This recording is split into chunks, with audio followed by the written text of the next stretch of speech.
출애굽기 1장 1절에서 7절.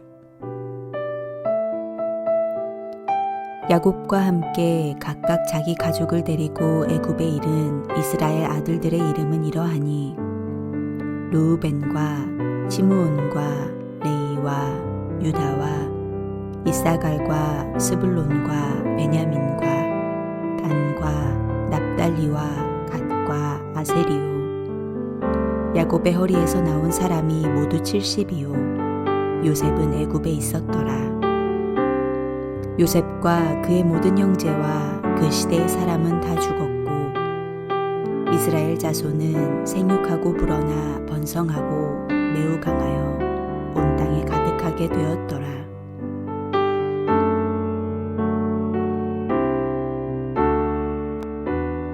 오늘부터 우리는 출애굽기의 말씀을 만납니다.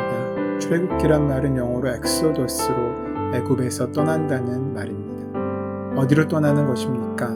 약속의 땅으로 돌아가는 것입니다. 애굽은 힘이 지배하는 나라입니다.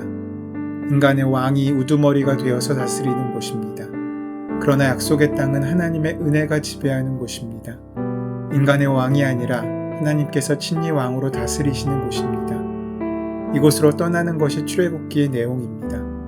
그러나 이들은 가나안으로 돌아가기를 원치 않는 모습을 우리가 발견할 수도 있습니다. 출애굽 사건은 부활 사건과 더불어 성경의 핵심이라고 할 수 있습니다. 역사는 자유의 확대 과정이라는 말이 있습니다. 출애굽 사건은 거대한 제국이 지배하는 엄혹한 세상의 한복판에서 움터나온 역사의 새싹입니다. 출애굽기는 애국과 바로로 상징되는 세상의 모든 억압에 대해 하나님께서 어떻게 분노하시는지를 보여줍니다. 하나님은 무력한 자들을 보호하시고 해방의 길로 이끄시기 위해 역사에 개입하셨다는 사실은 오늘도 많은 사람들이 자유로의 긴 여정을 시작할 수 있게 해주는 원동력이 되고 있습니다. 억압은 불가피한 것이 아니라는 사실을 출애굽기는 장엄하게 보여주고 있습니다. 우리는 우선 하나님께서 창세기에서 약속하신 자손의 번성에 대한 예언의 성취라는 관점에서 출애굽기를 바라볼 수 있습니다. 출애굽기 입구인 1장은 창세기 12장과 15장에서 하나님께서 아브라함에게 주신 약속의 말씀, 즉 내 자손이 하늘의 무별과 바닷가의 무수한 모래처럼 많아질 것이라는 말씀이 실제로 이루어지는 장면을 보여주고 있습니다. 이로써 창세기에서의 아브라함 후손이 가족 단위로 표현되었다는 것이 출애굽기에서는 민족 단위로 다루어지는 것을 보아도 무별과 무수한 모래처럼 많아질 것을 예감할 수 있는 것입니다. 자손의 번성에 대한 예언의 성취의 결과인 동시에 더욱더 확실한 예언의 성취의 전 단계로서 위기가 이스라엘 민족에게 닥치는 모습도 출애굽기 1장의 큰 나무로서 보여지고 있습니다. 태어나자마자 죽임을 당할 위험에 놓인 이스라엘 백성의 아들들, 출애굽기의 출발은 이렇게 이스라엘 백성들의 안타깝고 절박한 상황에서부터 시작합니다. 이스라엘 백성들의 고통스러운 부르짖음에서 우리는 하나님의 비장의 무기 모세라는 큰 나무의 성장을 시사받습니다. 출애굽기 1장은 생육, 번식, 중다라는 단어가 반복적으로 동원되면서 하나님께서 창세기에서 약속하신 자손의 번성에 대한 예언의 성취가 이루어지는 모습을 보여주고 있습니다. 창세기 12장에서 아브라함에게 처음 선포되어졌고 그 이후 이삭과 야곱에게 반복하여 말씀하신 그대로 예언이 현실화되고 있는 것입니다. 이렇게 예언의 성취의 관점과 이를 통해 그 시대의 문제를 해결하신 하나님의 경륜이란 측면에서 볼 때 성경의 참 의미를 볼 수 있는 것 같습니다. 창세기 12장의 답변이라는 인식을 가지고 출애굽기 1장을 바라보면 하나님께서는 당신의 말씀을 반드시 이루신다는 감격과 짜릿함을 우리는 맛볼 수 있습니다. 1절에서 5절까지의 말씀은 야곱과 함께 애굽으로 들어간 이스라엘 백성의 이름과 숫자가 나오고 있습니다. 애굽에 미리 가 있던 요셉까지 야곱의 혈속이 70명이라고 합니다. 7절입니다. 이스라엘 자손은 생육하고 불어나 번성하고 매우 강하여 온 땅에 가득하게 되었더라. 마치 창세기의 약속의 말씀을 읽는 것 같지 않습니까? 그러면 지금 애굽에서 이렇게 번성하고 많은 백성이 생긴 것은 야곱에게만 하신 언약이 아닙니다. 더 근원적인 약속은 아브라함에게 하신 것입니다.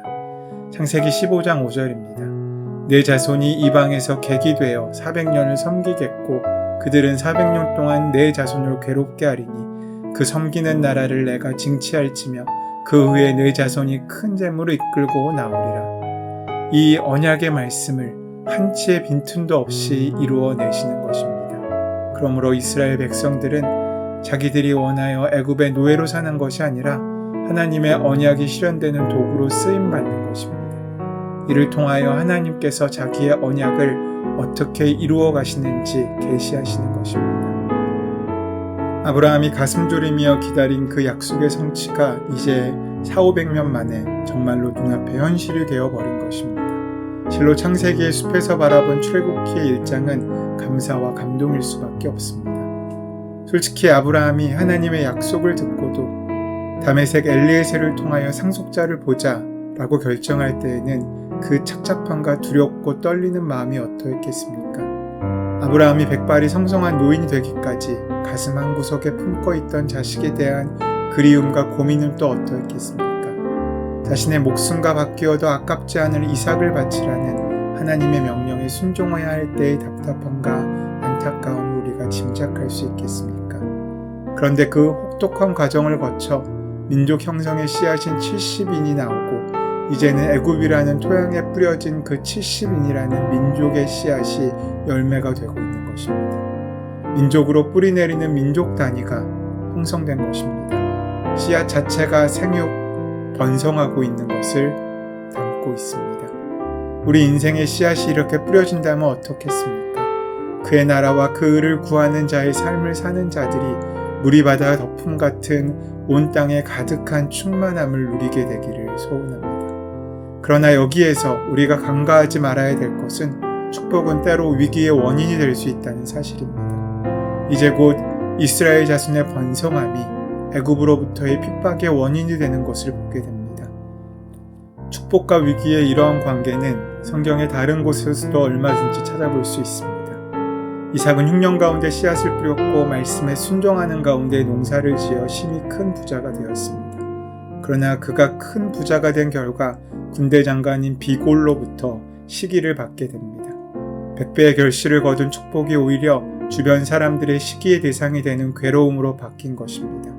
그러나 그 괴로움을 참고 견디는 가운데 이삭은 결국 하나님의 함께 하심을 보게 됩니다. 축복으로 인한 위기를 감내함으로써 비골로부터 너는 하나님과 함께한 사람이다라는 답변을 얻어내었던 것입니다. 이제 이스라엘 자손의 번성이라는 축복이 애굽 왕과 애굽 백성들로부터 괴로움을 당하게 되는 원인이 되지만 결국 저들은 이스라엘 사람들은 하나님과 함께한 자들이라는 고백을 할 수밖에 없게 될 것입니다. 이스라엘 백성은 사실 애굽에 살았지만 떠날 생각을 하지 않았습니다. 단지 괴로움이 많아지자 그 괴로움을 피하고 싶어 하나님을 찾은 것뿐입니다. 단지 그들은 자신의 고통에만 관심이 있었지 하나님의 언약에는 관심 밖의 사람들이었습니다. 우리도 역시 마찬가지의 사람들이지 않습니까? 그런데도 하나님께서 이스라엘 백성들을 출애굽시키신 이유가 무엇이겠습니까? 이스라엘 백성이 하나님의 말을 잘 들어서 구원하십니까? 그렇지 않습니다. 결국 하나님께서는 자신의 언약을 이미 말씀하신 약속을 이루시기 위하여 출애굽할 때를 조성하시고 출애굽을 이루어내시는 것을 우리는 만날 수 있습니다. 우리의 인생 가운데 위기를 만날 수 있습니다. 어려움을 만날 수 있습니다. 하지만 위기와 어려움은 우리로 하여금 우리가 선 자리가 어떤 곳인지를 돌아볼 수 있게 만드는 성찰을 제공하기도 합니다. 여러분, 지금 오늘 우리가 서 있는 자리는 어디입니까? 우리는 하나님께서 약속하신 그곳에 온전히 심겨져 있습니까? 아니면 하나님이 약속하신 땅과 멀어져 나만의 만족과 번영을 찾아가고 있습니까? 그렇다면 위기 가운데 절망하기에 앞서 먼저 소망하는 우리가 되기 원합니다. 하나님의 뜻을 만나고 하나님의 뜻이 이끌어가는 귀하고 복된 은혜의 땅을 향한 여정을 시작할 준비를 하면서 말입니다. 그 은혜가 귀하게 만나지는 오늘 하루 되시기를 소원하고 축원합니다.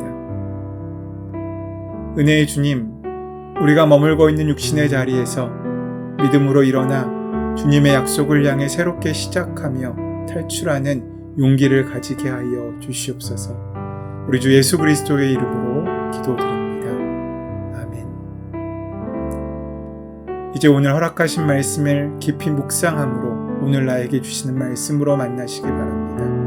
우리의 삶의 모든 문제와 간구를 이 시간 하나님께 온전히 맡기시고 기도함으로 나아가는 시간 가지도록 하겠습니다. 함께 기도합니다.